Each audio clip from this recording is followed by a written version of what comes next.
नमस्कार, मैं हूं दीपक चौरसिया। आपके मुद्दे, आपके मतलब की बात और आपकी आवाज बुलंद करने वाली इस महाबहस में आपका स्वागत है। यूपी पुलिस इन दिनों बदमाशों के इनकाउंटर में व्यस्त है। योगी के राज में औसतन 3 से ज्यादा इनकाउंटर हर दिन हो रहे हैं। यूपी पुलिस को मानवाधिकार आयोग का नोटिस भी झेलना पड़ा है और फर्जी इनकाउंटर के आरोप भी लग रहे हैं। फिर भी योगी आदित्यनाथ ने अपनी पुलिस को खुली छूट दे रखी है।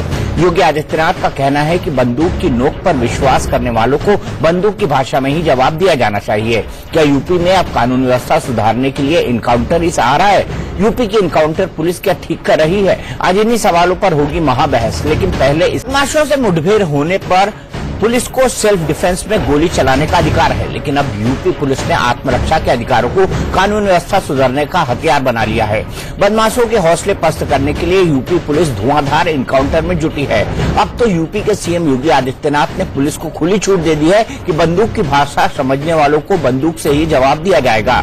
योगी आदित्यनाथ के राज में अब शायद ही कोई एक दिन ऐसा बीतता है जब बदमाशों का पुलिस एनकाउंटर न हो। यूपी में योगी सरकार के पहले 10 महीनों में 1142 एनकाउंटर हो चुके हैं, यानी 318 दिनों में रोज 3 से ज्यादा एनकाउंटर। पुलिस मुठभेड़ों में अब तक 34 बदमाश मारे गए, 4 पुलिस वाले भी शहीद हुए। पुलिस एनकाउंटर पर सवाल भी उठ रहे हैं, लेकिन यूपी के सीएम योगी आदित्यनाथ को लगता है कि जनता की सुरक्षा के लिए बंदूक का जवाब बंदूक से देना ही सही है। सुरक्षा के लिए पेट्रोलिंग की व्यवस्था बराबर हो, उद्यमी आते हैं जाते हैं, उसमें सुरक्षा की व्यवस्था होनी चाहिए। सुरक्षा की गारंटी हर व्यक्ति को मिलनी चाहिए, लेकिन जो लोग समाज का माहौल बिगाड़ना चाहते हैं, जिन लोगों की बंदूक की नोक पर विश्वास है, उन्हें बंदूक की भाषा में जवाब भी दिया जाना चाहिए। ये मैं पूरी स्पष्टता के साथ प्रशासन से कहूंगा। योगी आदित्यनाथ का ये बयान बहुत महत्वपूर्ण है, क्योंकि इन दिनों यूपी में एनकाउंटर और अपराध ही सबसे बड़ा मुद्दा है। विपक्ष का आरोप है कि पुलिस एनकाउंटर के बावजूद अपराध थम नहीं रहे। पुलिस को एनकाउंटर की छूट का साइड इफेक्ट भी सामने आ रहा है। ग्रेटर नोएडा में एक ट्रेनी सब इंस्पेक्टर ने एक निर्देश को फर्जी एनकाउंटर में गोली मार दी, क्योंकि ट्रेनी सब इंस्पेक्टर को लग रहा था कि उसे प्रमोशन मिल जाएगा। यूपी पुलिस की कार्यशैली पर विपक्ष भी सवाल उठा रही है। मेरे बच्चा ठीक हो जाओ, उस पे 2 बच्चे हैं और सीधी जांच होनी चाहिए। मैं किसी से कुछ, मेरी कोई जाति दुश्मनी नहीं है, मुझे न्याय मिलना चाहिए। मेरा बच्चा कोई दोषी है, कुछ भी है तो उसे कड़ी से कड़ी सजा दो। कुछ नहीं करा, उठा के गोली मार रहे हैं, तो फिर तो हमें पूरे परिवार को खत्म कर दो। इनकाउंटर को उपलब्धि मान रही है भारतीय जनता पार्टी की सरकार, योगी जी की सरकार। एक तरफ इनकाउंटर हो रहे हैं, दूसरी तरफ राजधानी में डकैतियां हो रही, हत्या हो रही, लूट हो रही, और इनकाउंटर के नाम पे 8 साल के बच्चे को मार दिया जा रहा है। नोएडा में इनकाउंटर के नाम पर जाति पूछा और जाति का वो यादव निकला तो उसको गोली मार दी गई। आखिर ये नफरत फैलाकर सरकार क्या चाहती है? मैं ये कह सकता हूं, ये जो भारतीय जनता पार्टी नफरत फैला रही है, इसमें खत्म कौन होगा? यही लोग खत्म हो जाएंगे, भारतीय जनता पार्टी के लोग खत्म। ये शॉर्टकट रास्ता है जो सरकार सोचती है कि एनकाउंटर से जो है अपराध रोक देंगे। ये बिल्कुल सतही तरीका है। अचानक कैसे एनकाउंटर? इसके पहले क्यों नहीं होता था एनकाउंटर? इतना एक दरोगा अपने प्रतिद्वंदी को एनकाउंटर कर देता है, गोली मार देता है। इस तरह के अगर अपराध होंगे, मथुरा में एक 8 साल के बच्चे का एनकाउंटर कर दिया जाता है, तो ये तो एक अराजकता का माहौल है। और इसी पर महाबहस करने के लिए कि क्या पुलिस को कानून व्यवस्था ठीक करने के लिए एक सहारा मिल रहा है, वो सिर्फ इनकाउंटर है, और क्या वाकई में कानून व्यवस्था के हालात सुधरे हैं, उसके भी फिगर्स हम आपको दिखाएंगे। लेकिन हम पहले आपको बता दें कि हमारे साथ आज कौन कौन से खास मेहमान हैं। हमारे साथ अनिला सिंह जी हैं, जो कि स्पोक्स पर्सन है बीजेपी की। मोहम्मद अब्बास साहब हैं, जो कि स्पोक्स पर्सन है समाजवादी पार्टी के। श्रीधर पाठक साहब हैं, रिटायर्ड IPS अधिकारी हैं, वो हमारे साथ लखनऊ से जुड़े हुए हैं। और मौलाना अतर हुसैन देहलवी साहब है, चेयरमैन अंजुम मिन्हात रसूल के, वो भी हमारे साथ जुड़े हुए हैं। सबसे पहले अनिला जी, मैं आपसे जानना चाहूंगा, कानून व्यवस्था के लिए तो पुलिस का डर ही काफी है। उनको, लोगों को, कुछ इनोसेंट लोगों को एनकाउंटर में मारने की क्या जरूरत है? अभी एक जिम ट्रेनर को गोली मार दी ग्रेटर नोएडा में, और आपसे न उगले जा रहा है न निगले जा रहा है, लेकिन फिर भी योगी जी कह रहे हैं कि एनकाउंटर करो। देखिए, पहली बात तो यह है कि पुलिस का इकबाल तो पहले की सरकारों ने बिल्कुल खत्म कर दिया था, और उनको अपने व्यक्तिगत कार्यों में इस तरीके से मशगूल कर दिया था कि किस प्रकार से कानून व्यवस्था को पूरे प्रदेश में संभाला जाए। ये रास्ता तो नहीं है कि आप इनकाउंटर की छूट दे दो उनको खुली, नहीं तो और भटकेंगे, वो तो और गलत काम करेंगे। योगी जी किसी को पर्सनल मॉनिटर तो कर नहीं सकते, वो हर किसी पुलिस वाले का हाथ पकड़ के तो बोल नहीं सकते ये गलत है ये सही है। देखिए दीपक जी, ऐसा है कि पुलिस जो है पूरे एक सिस्टम से चलती है। योगी आदित्यनाथ जी को थाने में क्या हो रहा है उसको देखने की आवश्यकता नहीं है, मॉनिटरिंग चल, परंतु तो गलतियां हो रही हैं। नहीं, गलतियां बिल्कुल नहीं हो रही, बिल्कुल नहीं हो रही हैं। और जो नोएडा का बताइए, जिम मैं बता रही हूँ को क्यों मार दिया गया, नोएडा का जो हादसा आप यहाँ पे जिसका जिक्र कर रहे हैं, देखिए जब भी कोई एनकाउंटर प्लान होता है तो ऐसा तो है नहीं कि केवल सब इंस्पेक्टर उठाए या इंस्पेक्टर उठाए या डीवाईएसपी सीओ साहब उठे और आज मैं एनकाउंटर करूंगा। उसने अपनी कुछ व्यक्तिगत रंजिश वहां पे निकाली होगी, ये उसका व्यक्तिगत मसला है। एनकाउंटर से लेना देना, जब एनकाउंटर फिक्स होता है तो सारे सीनियर अधिकारी उसमें इन्वॉल्व होते हैं, एक स्ट्रेटेजी बनती है और फिर अपराधियों को घेरा जाता है। ये जो गाइडलाइंस बताऊंगा अनिला सिंह जी, आप भी एक ऐसे परिवार से हैं जिसने बहुत लंबे समय तक प्रशासन किया, मैं आपको गाइडलाइंस बताऊंगा, लेकिन मोहम्मद अब्बास साहब आप जवाब दीजिए। वो जितेंद्र का जो इनकाउंटर था वो सभी को पता था और शायद व्यक्तिगत रंजिश की वजह से उसको गोली मारी गई। कोई व्यक्तिगत रंजिश नहीं है। विजय दर्शन को 26 जनवरी को पिछले एनकाउंटर के लिए बाकायदा फूल माला पहनाकर जिला प्रशासन ने सम्मानित कहा था और उस आदमी ने पहले भी, अब ये अगर रंजिश है तो उसका मतलब पहले भी रंजिश में मारे गए हैं। फर्जीवाड़ा हो रहा है, पुलिस को खुली छूट दे रही है। ठीक है, आप ये कहते हैं कि एनकाउंटर होगा, अपराध कम, अरे अपराध तो एनसीआरबी की लेटेस्ट रिपोर्ट बता रही है कि दुगने हो गए। अपराध धड़ाधड़ हो रहे हैं, डकैती धड़ाधड़ हो रही है, लूटमार धड़ाधड़ हो रही है, सिर्फ आतंक का माहौल क्रिएट करने के लिए, अपने विरोधियों को ठिकाने लगाने के लिए। अपराधी खुलेआम बेलगाम लूटमार करते हुए राजधानी में डकैती हो रही है। कौन सी जगह है? नोएडा में त्राही त्राही है, एनसीआर पूरा त्राही त्राही कर रहा है, सिर्फ और सिर्फ अपना पुलिस को छूट देकर ये विपक्षी पार्टियों को डराने का काम कर रहे हैं। अपराध पिछली सरकार की तुलना में जो एनसीआरबी की रिपोर्ट है वो बता रही कि दुगना हो गया। तमाम चैनल बता रहे हैं कि योगी जी से नहीं संभल रहा है। बंदूक की भाषा बताएंगे कि बंदूक की भाषा समझे। जब माननीय मुख्यमंत्री जी पे 120 इनके काफिले से राइफल बरामद हुई थी, बंदूकें, उस मुकदमे को स्वयं ही क्लीन चिट देकर समाप्त कर लिया, तो पूरे प्रदेश में क्या होगा ये तो ईश्वर ही जानता है। अब त्राही त्राही का माहौल है, अफरा तफरी का माहौल है, जनता को बदलाव लाना पड़ेगा, अन्यथा कुछ नहीं होगा। मैं लेटेस्ट आंकड़े बताता हूं अनिला सिंह जी, फिर उससे आगे बात शुरू करेंगे। 16 मार्च से 31 मई 2017 तक यूपी में डकैती की घटनाओं में करीब 20%, लूट की घटनाओं में 29%, बदला लेने के मामलों में 31%, सेंधमारी के मामलों में 63%, फिरौती के लिए अपहरण में 67% और बलात्कार के मामलों में 45% बढ़ोतरी दर्ज की गई है। ये आंकड़े क्या बताते हैं? मैं उत्तर दे देती हूँ इसका। देखिए फर्क है, जो भी आपने आंकड़े बताए हैं उससे दुगना तिगना क्राइम। ऐसी सरकार हुआ मैं आपको बता रही हूँ, उसी का उत्तर दे रही हूँ दीपक जी, मैं बता रही हूँ, उसी का उत्तर दे रही हूँ। परंतु होता क्या था, एफआईआर दर्ज ही नहीं होती थी। एफआईआर दर्ज आप जाकर कराकर देखिए तो एफआईआर अगर कोई भी थाने में दर्ज हो जाती हो। पर अब फर्क है क्योंकि मुख्यमंत्री जी के निर्देश बहुत स्पष्ट हैं हर एक थाने में कि अगर एफआईआर लिखाने कोई आ रहा है तो आप एफआईआर दर्ज करेंगे। आप इसको भूल जाइए कि एनसीआरबी के आंकड़े में ऊपर जा रहा है ग्राफ के नीचे जा रहा है ग्राफ, हम अपराधियों को खत्म करेंगे। अभी तो सब लोग कह ही रहे हैं कि अपराधी जो है भागे भागे घूम रहे हैं, बिल्कुल भागे भागे घूमेंगे, एनसीआरबी के आंकड़े भी बढ़े हुए नजर आएंगे। और देखिए ऐसा है कि मुख्यमंत्री जी नहीं, डकैती के तो ना बढ़े हुआ है, बलात्कार के तो ना बढ़े हुआ है, इनकाउंटर के बढ़े हुए हैं। एनकाउंटर तो करा ही जा रहा है। 3.6 एक दिन में 3 से 4 इनकाउंटर पूरे राज्य में होते हैं। 3 से 4 इनकाउंटर, तो पूरा प्रदेश जो है सारे अपराधियों से भरा हुआ था। संरक्षण लेते थे समाजवादी पार्टी और इनके नेता थाने में बैठकर राजनीति करते थे कि किसको ये अपराधी है, अच्छा भैया इसको छोड़ दो, अच्छा ये भारतीय जनता पार्टी है इसको पकड़ के थाने में डाल दो। ये तो समाजवादी पार्टी किया करती थी। देखिए ऐसा है कि पुलिस को स्वतंत्रता दी है, जैसा अभी हमारे समाजवादी पार्टी के प्रवक्ता भाई ने बोला। नहीं देखिए ऐसा है, बिल्कुल ज्यादा नहीं दी है। और जो पुलिस फोर्स है वो अपना काम करना जानती है, अपना कार्य कर रही है। पब्लिक से नहीं होता, आपने नहीं, बिल्कुल आप सही कह रहे हैं। और जब जाके वोट देने के लिए बटन दबाती है ना जनता, तो उसका निर्णय सर्वोपरि होता है। जनता का दबारी हो तो फैसला नहीं, आप ये भी चित भी मेरी पट भी मेरी। आप लोग हारेंगे तब भी बीजेपी हमने हारे तो सब बता रहे हैं, जीतेंगे तब भी बीजेपी जिम्मेवार है, मतलब हर चीज के लिए बीजेपी जिम्मेवार है। कोई बात नहीं, आपकी हार जीत सबके लिए हम जिम्मेवार हैं। उधर की ना बात कर, ये बता काफिला क्यों?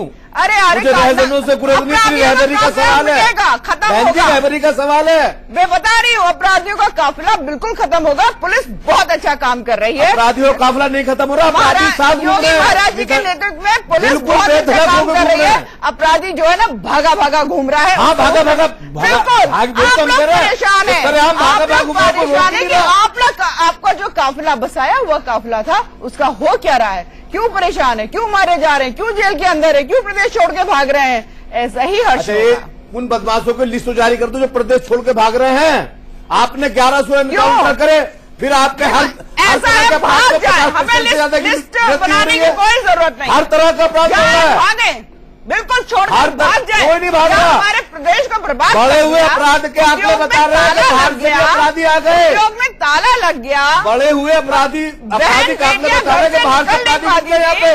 बहन बेटियां निकल नहीं पाती थी, कोई महिला सोने की चेन पहन के जरा घर से 4 कदम अब भी तो बलात्कार जाती थी, बलात्कार के आंकड़े बड़े हैं, बलात्कार के अपराधी के आंकड़े बड़े हैं। बहन जी निकल नहीं सकते थे। मेरी जनाब आपने ये उत्तर प्रदेश बनाया था, राजनाथ सिंह की माननीय राजनाथ सिंह की गृह विभाग की, मेरी नहीं है। उत्तर प्रदेश का अपराधियों की जो मुहिम चली है सब साफ हो रहे हैं, सब साफ होंगे अपराधी। अच्छा अब्बास साहब, मुझे एक बात बताइए, क्या ये सच नहीं है कि समाजवादी पार्टी के नेताओं ने गुंडों को प्रश्रय दिया और इसीलिए आपको निकाल फेंका जनता ने? गुंडाराज की सरकार थी। देखिए, गुंडागर्दी पे और उस पर तो चुनाव नहीं हुआ, सांप्रदायिक ध्रुवीकरण और ईवीएम की मदद से गुंडागर्दी पे चुनाव नहीं हुआ। नहीं, लोग नाराज नहीं थे, लोग नाराज नहीं थे आपसे, कानून और व्यवस्था से लोग नाराज नहीं थे, अगर सरकार के कब्जों से लोग नाराज नहीं थे। सरकार के काम पे चुनाव होता, परिणाम कुछ और होते।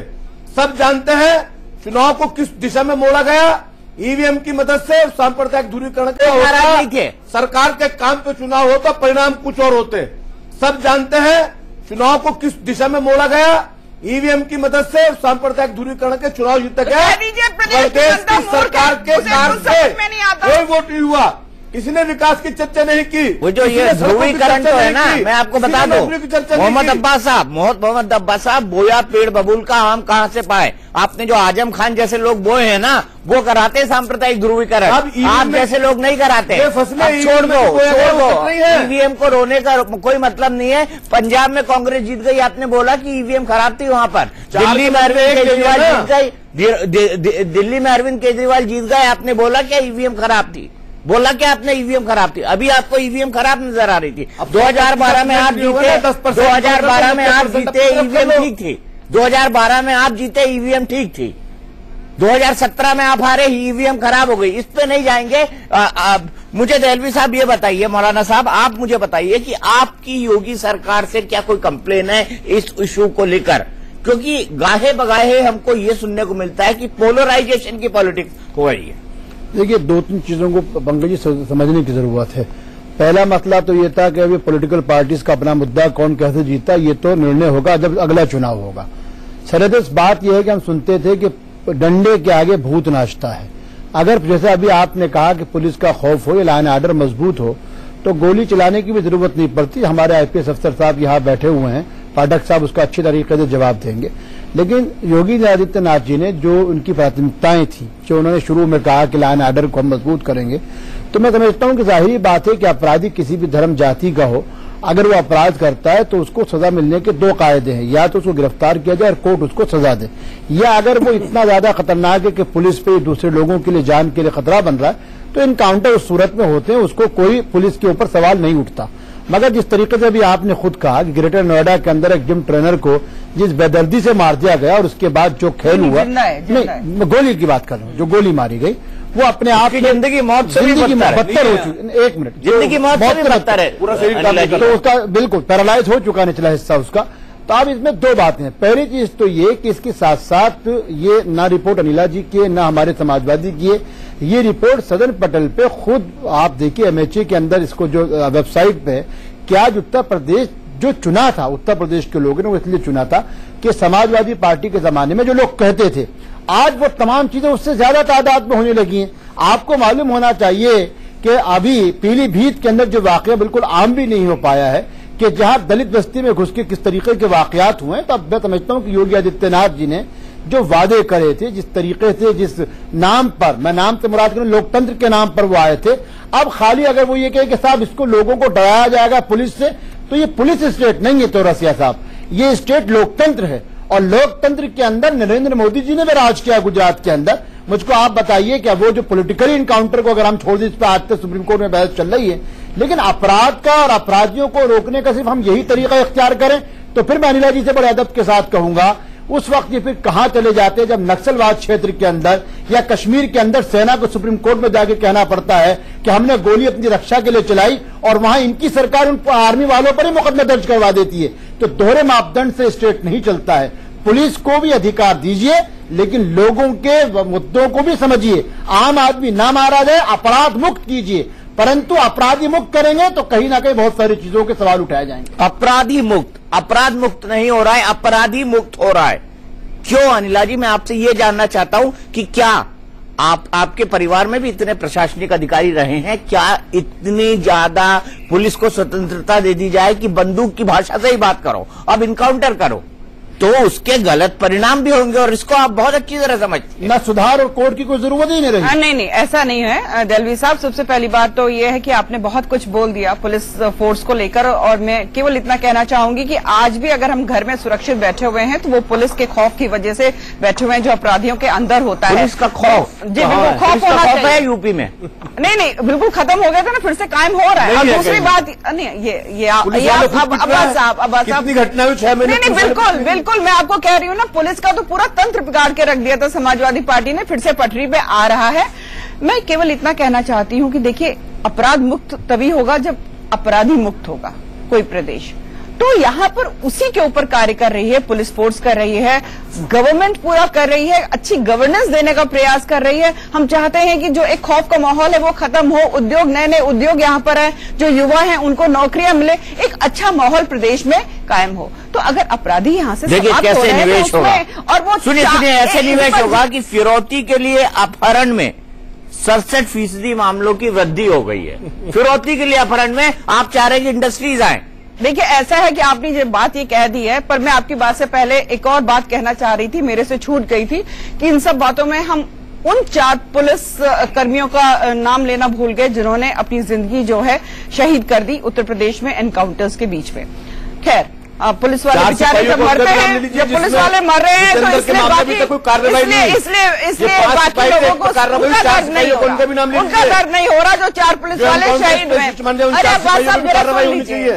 सुन लीजिए, आपके टाइम में जो अभी दीपक जी ने भी मुझसे प्रश्न पूछा है और आंकड़ा बताया कि किस प्रकार से फिरौती में इतनी बढ़त हुई है, तो 362% जो है अपराध में वृद्धि हुई थी समाजवादी पार्टी के समय।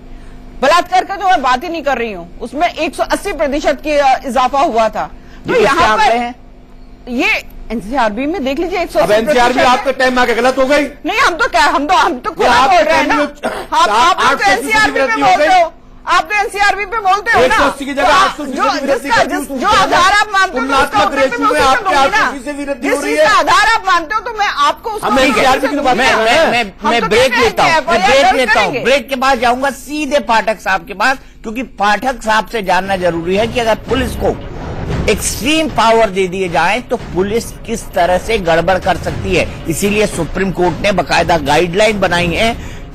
पीयूसीएल बना महाराष्ट्र सरकार केस में सुप्रीम कोर्ट ने पुलिस मुठभेड़ के लिए गाइडलाइन बनाई है। क्या उसका गाइडलाइन का पालन हो रहा है? ये गाइडलाइन मैंने या किसी सरकार ने नहीं बनाई है, माननीय सुप्रीम कोर्ट ने बनाई है।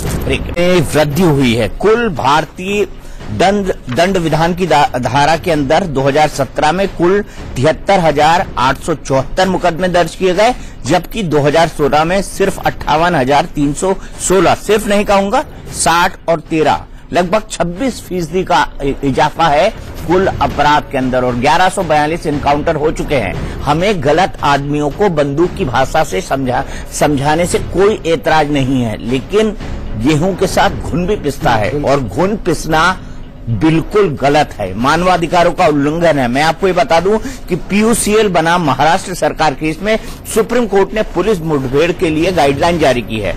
मुठभेड़ से पहले पुलिस को मिले इंटेलिजेंस इनपुट का डिजिटल या केस डायरी में रिकॉर्ड होना जरूरी है। मुठभेड़ के दौरान किसी भी मौत होने पर सीआरपीसी की धारा 157 के तहत कोर्ट को तत्काल सूचना देना जरूरी है। मामले की जांच मुठभेड़ करने वाली टीम की अगुवा पुलिस अफसर से सीनियर अफसर से कराना अनिवार्य है। मुठभेड़ की जांच सीआईडी या किसी दूसरे थाने के पुलिस अफसर की निगरानी में की जाए। मुठभेड़ में मारे गए शख्स का पोस्टमार्टम जिला अस्पताल के 2 डॉक्टरों से कराना होगा। मुठभेड़ में इस्तेमाल हथियारों, कारतूसों के खोखों की फोरेंसिक और बैलिस्टिक जांच करानी होगी। हर मुठभेड़ की जांच सीआरपीसी की धारा 176 के तहत किसी मजिस्ट्रेट से कराना होगा। हर मुठभेड़ की जानकारी राज्य अथवा राष्ट्रीय मानवाधिकार आयोग को देना अनिवार्य होगा। धारा 176 के तहत किसी मजिस्ट्रेट से कराना होगा। हर मुठभेड़ की जानकारी राज्य अथवा राष्ट्रीय मानवाधिकार आयोग को देना अनिवार्य होगा। मुठभेड़ की वास्तविकता पर शक होने पर राष्ट्रीय मानवाधिकार से जांच कराई जाएगी, आयोग से जांच कराई जाएगी। मुठभेड़ में घायल अपराधी या पीड़ित को मेडिकल सुविधा देनी होगी। उसका बयान मजिस्ट्रेट के सामने दर्ज कराना होगा। मुठभेड़ की एफआईआर, केस डायरी, पंचनामा आदि समय से संबंधित कोर्ट में पेश करना होगा। मुठभेड़ की पूरी जांच के बाद सीआरपीसी की धारा 173 के तहत सक्षम अदालत में रिपोर्ट दाखिल करनी होगी। मुठभेड़ में किसी अपराधी के मारे जाने पर उसके घर वालों को बिना देरी किए सूचना देनी होगी। राज्य के डीजीपी हर साल 15 जनवरी और 15 जुलाई तक मुठभेड़ों की छमाही रिपोर्ट एनएचआरसी को सौंपेंगे। तो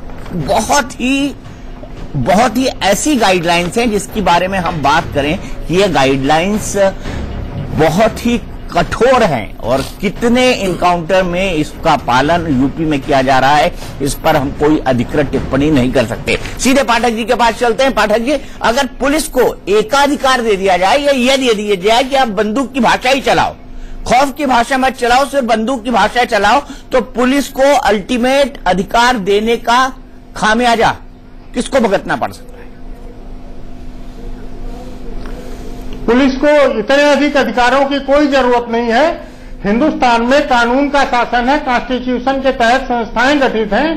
पुलिस को जितना अधिकार है उतना पर्याप्त है, उसका उपयोग करने से रोका नहीं जाना चाहिए। ये पहली चीज होनी चाहिए। और आप जो अभी बता रहे थे कि सुप्रीम कोर्ट ने गाइडलाइन जारी की है, इन गाइडलाइंस को जारी करने की आवश्यकता इसलिए पड़ी क्योंकि इस तरह का काम पहले पुलिस करती थी, लेकिन धीरे धीरे करके जब वो बंद हो गया तब पीयूसीएल ने इन चीजों के मामलों में अपना दखल दिया है। सीआरपीसी की भिन्न भिन्न धाराओं के तहत कार्रवाई किया जाना अनिवार्य था। सीआरपीसी का पालन हर हालत में होना चाहिए। नेशनल ह्यूमन राइट कमीशन ने पहले ही कह रखा है, डायरेक्शन जारी कर रखा है कि जब भी कोई ऐसा एनकाउंटर हो जिसमें किसी व्यक्ति की डेथ होती है तो हर हालत में एक मजिस्ट्रियल जांच होनी चाहिए। डिस्ट्रिक्ट मजिस्ट्रेट एक मजिस्ट्रेट को, फर्स्ट क्लास मजिस्ट्रेट को तैनात करेंगे जो सीआरपीसी के तहत वो जांच करेगा और जांच रिपोर्ट गवर्नमेंट को भेजी जाती है, उस पर कार्रवाई की जाएगी।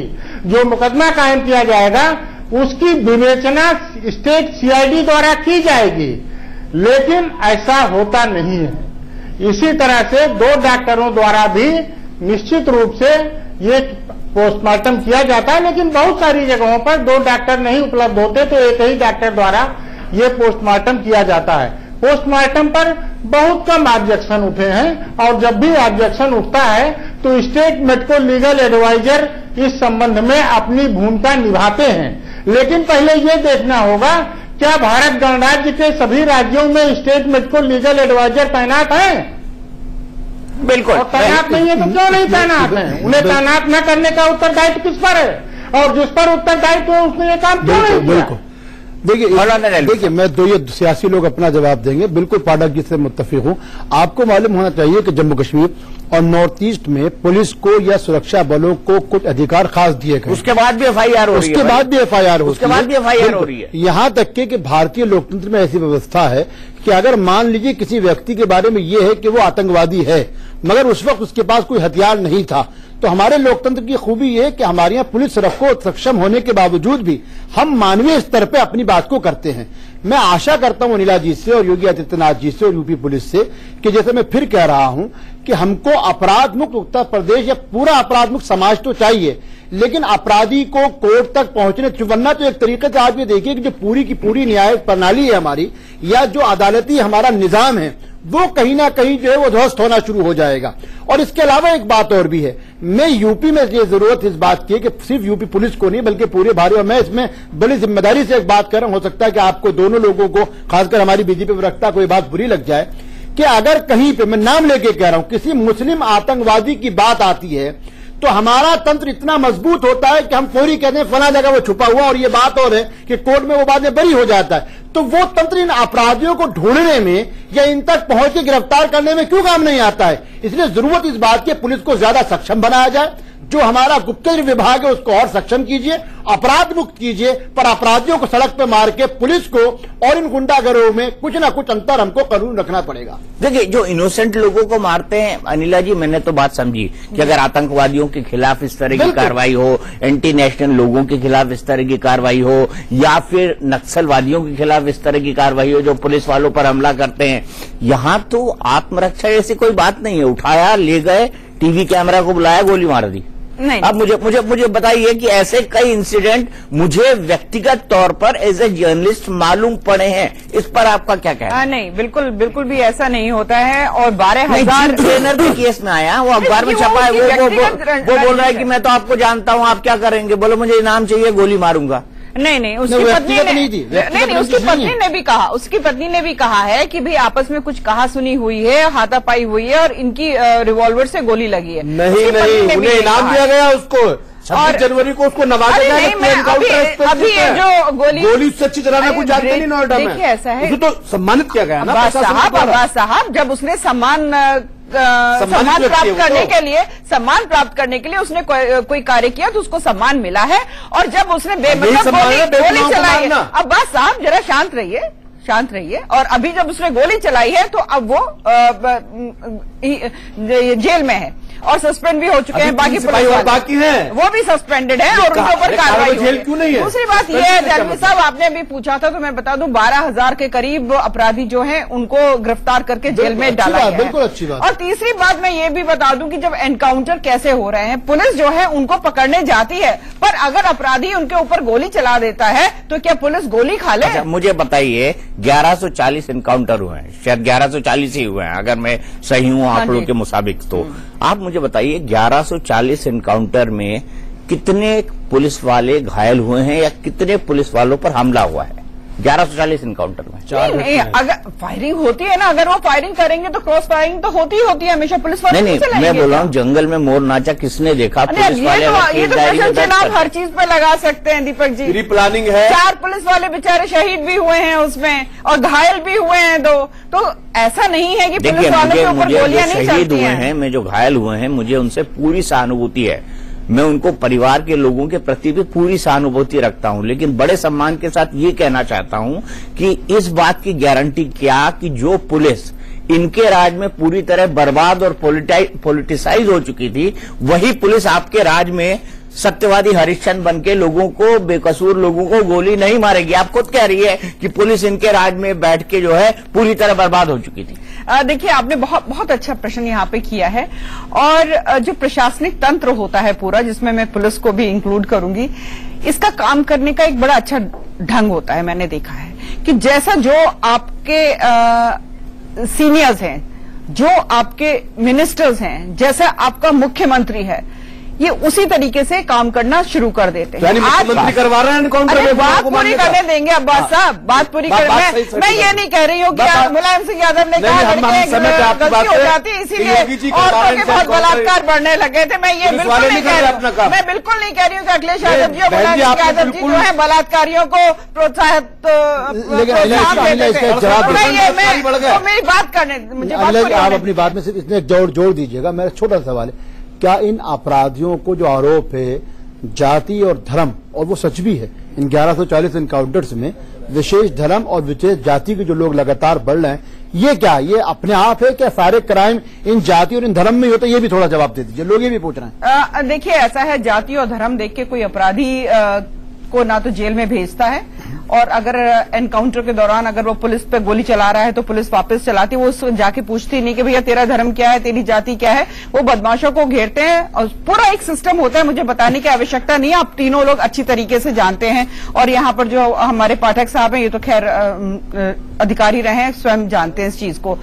पर मैं केवल ये कहना चाहती हूँ कि जिस प्रकार का मुख्यमंत्री बैठा होता है उसी प्रकार से कोर्ट्स काम करने लगती है। हाँ, इसमें कोई दो राय नहीं है कि थाने में पूरा प्रशासन तंत्र, कोर्ट को मत जोड़िए, नहीं कोर्ट नहीं, जिस प्रकार का मैंने बताया ना, जिस प्रकार का मुख्यमंत्री होता है वैसे प्रशासनिक तंत्र कार्य करने लगता है। इनके समाजवादी पार्टी और बीएसपी के टाइम तो थाने में बैठकर जो इनके नेता हैं वो इंस्ट्रक्शंस देते थे पुलिस को कि भैया ये करो और वो नहीं करो। मेरा सवाल वो नहीं था।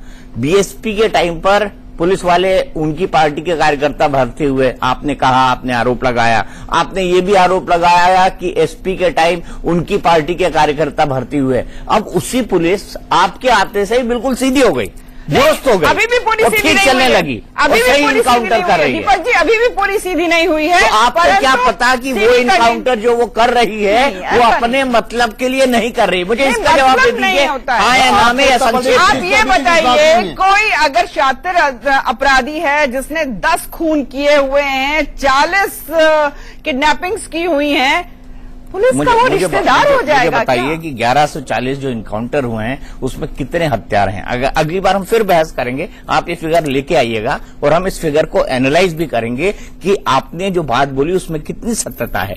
अपराध मुक्त करना भी समाज को जरूरी है और अपराधी मुक्त करना भी जरूरी है। अपराध मुक्त तब होगा जब अपराधी मुक्त होगा, लेकिन उसका सहारा सिर्फ एनकाउंटर बने ये भी उचित नहीं है। आज की महाबहस में कम से कम मेरा पक्ष या मेरी राय तो यही है।